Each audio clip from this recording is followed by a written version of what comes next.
एक, शिविर स्थल पर घेरा, circle at the camp site. हमने इस कैंपिंग ट्रिप की योजना शहर की भागदौड़ से दूर एक राहत के रूप में बनाई थी। बैकपैक, आग और एक ऐसी शांति जिसने सुकून देने का वादा किया था। मैं, लुकास, जेक और एक अन्य दोस्त संकरी पगडंडियों से होते हुए एक खाली जगह पर पहुंचे जहां एक झरना धीरे धीरे बह रहा था।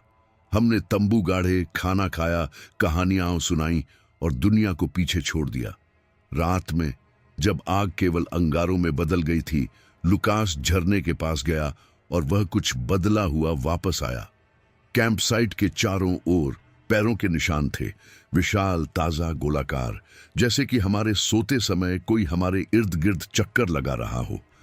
हमने उन्हें जानवरों या किसी दूसरे समूह के मजाक के रूप में समझाने की कोशिश की, लेकिन वे निशान किसी इंसान के नहीं थे। बाकी रात तनावपूर्ण रही। हर आहट एक चेतावनी जैसी लग रही थी।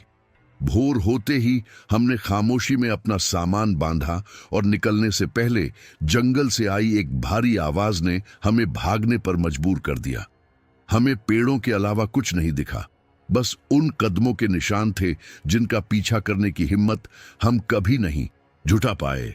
हम उस जगह से एक ऐसी बेचैनी लेकर निकले जो कभी खत्म नहीं हुई। तब से मैं मानचित्र पर उस बिंदु पर लौटने से बचता हूं। शहर में मैंने तर्क संगत स्पष्टीकरणों की तलाश की, जंगली सुअर के निशान, किसी का मजाक या गुजरता हुआ झुंड, लेकिन तर्क की परत तब दरकने लगी जब हमने कहानी सुनाई और हम में से कोई भी उस भारीपन को दोबारा महसूस नहीं कर सका जो हमने वहां अनुभव किया था।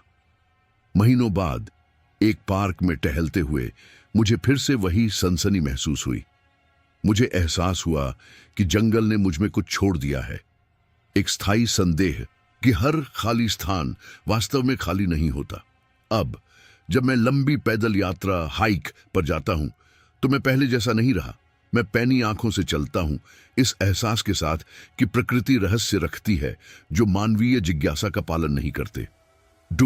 छत पर कदम, स्टेप्स ऑन द सीलिंग। वह अपार्टमेंट इतना सस्ता था कि सुखद नहीं लग सकता था। चरमराते फर्श, शोर मचाते पाइप। मैं वहां कुछ ही समय से रह रहा था और शुरू में केवल मामूली आवाजें सुनाई देती थीं, लेकिन एक रात कदमों की आहट शुरू हुई। मेरे कमरे के ऊपर एक लयबद्ध पटकने की आवाज, भारी, जो इमारत के पुराने होने की आवाज से कहीं अधिक मानवीय थी।